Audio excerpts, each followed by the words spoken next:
Sherlock Holmes, Scandal in Bohemia, Sir Arthur Conan Doyle. Chapter 1. To Sherlock Holmes she is always the woman. I have seldom heard him mention her under any other name. In his eyes she eclipses and predominates the whole of her sex. It was not that he felt any emotion akin to love for Irene Adler. All emotions, and that one particularly, were abhorrent to his cold, precise, but admirably balanced mind. He was, I take it, the most perfect reasoning and observing machine that the world has seen, but as a lover he would have placed himself in a false position. He never spoke of the softer passions, save with a jibe and a sneer. They were admirable things for the observer, excellent for drawing the veil from men's motives and actions. But for the trained reasoner to admit such intrusions into his own delicate and finely adjusted temperament was to introduce a distracting factor which might throw a doubt upon all his mental results. Grit in a sensitive instrument, or a crack in one of his own high-power lenses, would not be more disturbing than a strong emotion in a nature such as his. And yet there was but one woman to him, and that woman was the late Irene Adler, of dubious and questionable memory. I had seen little of Holmes lately. My marriage had drifted us away from each other. My own complete happiness, and the home-centred interests which rise up around the man who first finds himself master of his own establishment, were sufficient to absorb all my attention, while Holmes, who loathed every form of society with his whole Bohemian soul, remained in our lodgings in Baker Street, buried among his old books, and alternating from week to week between cocaine and ambition, the drowsiness of the drug, and the fierce energy of his own keen nature. He was still, as ever, deeply attracted by the study of crime, and occupied his immense faculties and extraordinary powers of observation in following out those clues and clearing up those mysteries which had been abandoned as hopeless by the official police. From time to time I heard some vague account of his doings, of his summons to Odessa in the case of the Trepoff murder, of his clearing up of the singular tragedy of the Atkinson brothers at Trincomalee, and finally of the mission which he had accomplished so delicately and successfully for the reigning family of Holland. Beyond these signs of his activity, however, which I merely shared with all the readers of the daily press, I knew little of my former friend and companion. One night, it was on the 20th of March, 1888, I was returning from a journey to a patient, for I had now returned to civil practice, when my way led me through Baker Street. As I passed the well-remembered door, which must always be associated in my mind with my wooing and with the dark incidents of the study in scarlet, I was seized with a keen desire to see Holmes again, and to know how he was employing his extraordinary powers. His rooms were brilliantly lit, and even as I looked up, I saw his tall, spare figure pass twice in a dark silhouette against the blind. He was pacing the room swiftly, eagerly, with his head sunk upon his chest and his hands clasped behind him. To me, who knew his every mood and habit, his attitude and manner told their own story. He was at work again. He had risen out of his drug-created dreams and was hot upon the scent of some new problem. I rang the bell and was shown up to the chamber which had formerly been in part my own. His manner was not effusive. It seldom was, but he was glad, I think, to see me. With hardly a word spoken, but with a kindly eye, he waved me to an armchair, threw across his case of cigars, and indicated a spirit case and a gasogene in the corner.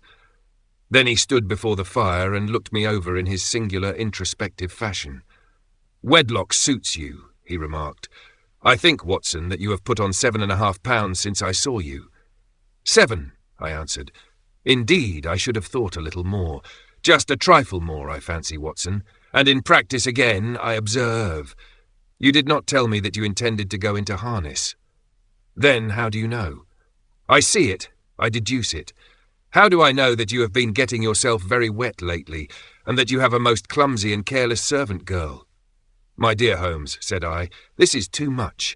You would certainly have been burned had you lived a few centuries ago. It is true that I had a country walk on Thursday and came home in a dreadful mess, but as I have changed my clothes, I can't imagine how you deduce it. As to Mary Jane, she is incorrigible, and my wife has given her notice, but there again, I fail to see how you work it out." He chuckled to himself and rubbed his long, nervous hands together. "It is simplicity itself," said he. My eyes tell me that on the inside of your left shoe, just where the firelight strikes it, the leather is scored by 6 almost parallel cuts. Obviously they've been caused by someone who has very carelessly scraped round the edges of the sole in order to remove crusted mud from it. Hence, you see, my double deduction that you had been out in vile weather and that you had a particularly malignant boot-slitting specimen of the London slavey. As to your practice, if a gentleman walks into my rooms smelling of iodoform, with a black mark of nitrate of silver upon his right forefinger, and a bulge on the right side of his top hat to show where he has secreted his stethoscope, I must be dull indeed, if I do not pronounce him to be an active member of the medical profession. I could not help laughing at the ease with which he explained his process of deduction. When I hear you give your reasons, I remarked, the thing always appears to me to be so ridiculously simple that I could easily do it myself, though at each successive instance of your reasoning I am baffled until you explain your process. And yet I believe that my eyes are as good as yours. Quite so, he answered, lighting a cigarette and throwing himself down into an armchair. You see, but you do not observe. The distinction is clear. For example, you have frequently seen the steps which lead up from the hall to this room. Frequently. How often? Well, some hundreds of times. Then how many are there? How many? I don't know. Quite so, you have not observed, and yet you have seen. That is just my point. Now I know that there are 17 steps, because I have both seen and observed. By the way, since you are interested in these little problems, and since you are good enough to chronicle 1 or 2 of my trifling experiences, you may be interested in this. He threw over a sheet of thick, pink-tinted notepaper which had been lying open upon the table. It came by the last post, said he. Read it aloud. The note was undated and without either signature or address. There will call upon you tonight at 7:45, it said, a gentleman who desires to consult you upon a matter of the very deepest moment. Your recent services to one of the royal houses of Europe have shown that you are one who may safely be trusted with matters which are of an importance which can hardly be exaggerated. This account of you we have from all quarters received. Be in your chamber then at that hour, and do not take it amiss if your visitor wear a mask. This is indeed a mystery, I remarked. What do you imagine that it means? I have no data yet. It is a capital mistake to theorize before one has data. Insensibly one begins to twist facts to suit theories, instead of theories to suit facts. But the note itself, what do you deduce from it? I carefully examined the writing and the paper upon which it was written. The man who wrote it was presumably well-to-do, I remarked, endeavouring to imitate my companion's processes. Such paper could not be bought under half a crown a packet. It is peculiarly strong and stiff. Peculiar, that is the very word, said Holmes. It is not an English paper at all. Hold it up to the light. I did so and saw a large E with a small g, a P, and a large G with a small t woven into the texture of the paper. What do you make of that? Asked Holmes. The name of the maker, no doubt, or his monogram, rather. Not at all. The G with the small t stands for Gesellschaft, which is the German for company. It is a customary contraction like our Co. P, of course, stands for Papier. Now for the Ig. Let us glance at our Continental Gazetteer. He took down a heavy brown volume from his shelves. Eglonitz. Here we are, Igria. It is in a German-speaking country, in Bohemia, not far from Carlsbad. Remarkable as being the scene of the death of Wallenstein, and for its numerous glass factories and paper mills. Ha! Ha! My boy, what do you make of that? His eyes sparkled, and he sent up a great blue triumphant cloud from his cigarette.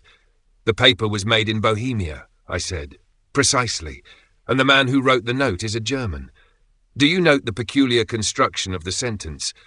This account of you we have from all quarters received. A Frenchman or Russian could not have written that. It is the German who is so uncourteous to his verbs. It only remains, therefore, to discover what is wanted by this German, who writes upon Bohemian paper, and prefers wearing a mask to showing his face. And here he comes, if I am not mistaken, to resolve all our doubts. As he spoke there was the sharp sound of horses' hoofs and grating wheels against the curb, followed by a sharp pull at the bell. Holmes whistled. A pair, by the sound, said he. Yes, he continued, glancing out of the window. A nice little brougham and a pair of beauties, 150 guineas apiece. There's money in this case, Dr. Watson, if there is nothing else. I think that I had better go, Holmes. Not a bit, Doctor. Stay where you are. I am lost without my Boswell, and this promises to be interesting. It would be a pity to miss it. But your client? Never mind him. I may want your help, and so may he. Here he comes. Sit down in that armchair, Doctor, and give us your best attention. A slow and heavy step which had been heard upon the stairs and in the passage paused immediately outside the door. Then there was a loud and authoritative tap. "Come in," said Holmes. A man entered who could hardly have been less than 6 feet 6 inches in height, with the chest and limbs of a Hercules. His dress was rich, with a richness which would, in England, be looked upon as akin to bad taste. Heavy bands of astrakhan were slashed across the sleeves and fronts of his double-breasted coat, while the deep blue cloak, which was thrown over his shoulders, was lined with flame-coloured silk and secured at the neck with a brooch which consisted of a single flaming beryl. Boots which extended halfway up his calves, and which were trimmed at the tops with rich brown fur, completed the impression of barbaric opulence which was suggested by his whole appearance. He carried a broad-brimmed hat in his hand, while he wore across the upper part of his face, there, extending down past the cheekbones, a black vizard mask, which he had apparently adjusted that very moment, for his hand was still raised to it as he entered. From the lower part of the face he appeared to be a man of strong character, with a thick hanging lip and a long straight chin, suggestive of resolution pushed to the length of obstinacy. "You had my note?" he asked with a deep, harsh voice and a strongly marked German accent. "I told you that I would call. Let off." He looked from one to the other of us, as if uncertain which to address. "Pray take a seat," said Sherlock Holmes. "This is my friend and colleague, Dr. Watson, who is occasionally good enough to help me in my cases. Whom have I the honour to address?" "You may address me as the Count von Cram, a Bohemian nobleman. I understand that this gentleman, your friend, is a man of honour and discretion, whom I may trust with a matter of the most extreme importance. If not, I should much prefer to communicate with you alone." I rose to go, but Holmes caught me by the wrist and pushed me back into my chair. "It is both or none," said he. "You may say before this gentleman anything which you may say to me." The Count shrugged his broad shoulders. "Then I must begin," said he, "by binding you both to absolute secrecy for 2 years. At the end of that time the matter will be of no importance. At present it is not too much to say that it is of such weight it may have an influence upon European history." "I promise," said Holmes. "And I." "You will excuse this mask," continued our strange visitor. "The august person who employs me wishes his agent to be unknown to you, and I may confess at once that the title by which I have just called myself is not exactly my own." "I was aware of it," said Holmes dryly. "The circumstances are of great delicacy, and every precaution has to be taken to quench what might grow to be an immense scandal and seriously compromise one of the reigning families of Europe. To speak plainly, the matter implicates the great house of Ormstein, hereditary kings of Bohemia." "I was also aware of that," murmured Holmes, settling himself down in his armchair and closing his eyes. Our visitor glanced with some apparent surprise at the languid, lounging figure of the man who had been no doubt depicted to him as the most incisive reasoner and most energetic agent in Europe. Holmes slowly reopened his eyes and looked impatiently at his gigantic client. "If your Majesty would condescend to state your case," he remarked, "I should be better able to advise you." The man sprang from his chair and paced up and down the room in uncontrollable agitation. Then, with a gesture of desperation, he tore the mask from his face and hurled it upon the ground. "You are right," he cried. "I am the king. Why should I attempt to conceal it?" "Why, indeed?" murmured Sherlock Holmes. "Your Majesty had not spoken before I was aware that I was addressing Wilhelm Gottsreich Sigismund von Ormstein, Grand Duke of Kassel-Felstein, and hereditary King of Bohemia." "But you can understand," said our strange visitor, sitting down once more and passing his hand over his high white forehead, "you can understand that I am not accustomed to doing such business in my own person. Yet the matter was so delicate that I could not confide it to an agent without putting myself in his power. I have come incognito from Prague for the purpose of consulting you. Then, pray consult, said Holmes, shutting his eyes once more. The facts are briefly these. Some 5 years ago, during a lengthy visit to Warsaw, I made the acquaintance of the well-known adventuress Irene Adler. The name is no doubt familiar to you. Kindly look her up in my index, Doctor, murmured Holmes without opening his eyes. For many years he had adopted a system of docketing all paragraphs concerning men and things, so that it was difficult to name a subject or a person on which he could not at once furnish information. In this case, I found her biography sandwiched in between that of a Hebrew rabbi and that of a staff commander who had written a monograph upon the deep-sea fishes. "Let me see," said Holmes. Hum, born in New Jersey in the year 1858. Contralto, hum. La Scala, hum. Prima donna Imperial Opera of Warsaw. Yes, retired from operatic stage. Ha! Living in London. Quite so. Your Majesty, as I understand, became entangled with this young person, wrote her some compromising letters, and is now desirous of getting those letters back. Precisely so, but how? Was there a secret marriage? None. No legal papers or certificates? None. Then I fail to follow your Majesty. If this young person should produce her letters for blackmailing or other purposes, how is she to prove their authenticity? There is the writing. Pooh, forgery. My private notepaper. Stolen. My own seal. Imitated. My photograph. Bought. We were both in the photograph. Oh, dear. That is very bad. Your Majesty has indeed committed an indiscretion. I was mad. Insane. You have compromised yourself seriously. I was only Crown Prince then. I was young. I am but 30 now. It must be recovered. We have tried and failed. Your Majesty must pay. It must be bought. She will not sell. Stolen, then. 5 attempts have been made. Twice burglars in my pay ransacked her house. Once we diverted her luggage when she travelled. Twice she has been waylaid. There has been no result. No sign of it? Absolutely none. Holmes laughed. It is quite a pretty little problem, said he, but a very serious one to me, returned the king reproachfully. Very indeed, and what does she propose to do with the photograph? To ruin me. But how? I am about to be married. So I have heard. To Clotilde Lothman von Saxe-Meiningen, second daughter of the King of Scandinavia. You may know the strict principles of her family. She is herself the very soul of delicacy.